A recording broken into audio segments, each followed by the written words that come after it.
Welcome back. One final point before we go tonight. If Jimmy Kimmel thinks he can win for gun control by using tears, we should ask him why he conveniently forgot during his tearful broadcast to mention the bulked up security guards he recently stationed at all the doors of his studio. I wonder if those guards are armed.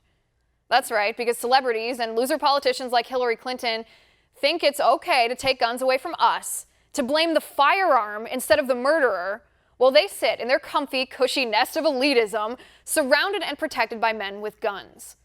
And they call that common sense. I don't know about you, but I have a few questions for the people who want to rush in and grab my guns, the people who claim gun control will stop mass murder. Question number 1. Did the background checks stop Stephen Paddock from murdering 59 people in Las Vegas? No, they didn't. Question number 2. Would increased background checks have stopped him? Probably not. Paddock had no criminal record and no mental health diagnosis that we're aware of. Question number 3.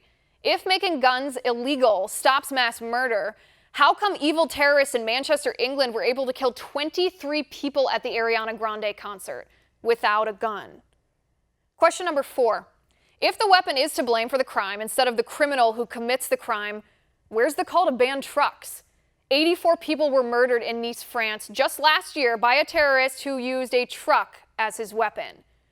Question number 5. I wish this one could go without saying, but the ignorance coming from the left seems to make it necessary to ask the obvious. Are you aware that fully automatic weapons are already illegal? Question number 6. Doesn't this just prove our point that bad guys who do bad things will find a way even if it's illegal? Question number 7. If the government prohibits citizens from owning certain types of weapons, would you liberals really want to live in an America where only Donald Trump is allowed to have firearms and you're not?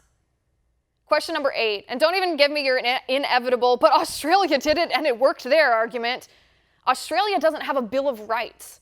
Australians don't have a constitutional right to bear arms. Australians never had to throw off an oppressive government to secure their freedom. And Australia did not implement a buyback program. They mandated a gun confiscation program. Do you know what would happen if the government here tried to confiscate 310 million guns from 310 million Americans? Civil war.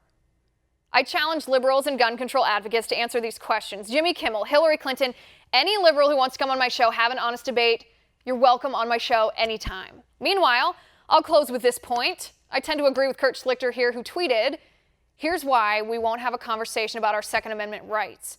Because our Second Amendment rights are rights. There's nothing to talk about."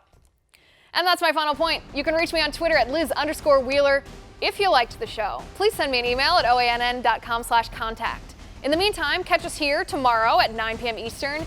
And until then, have a good night.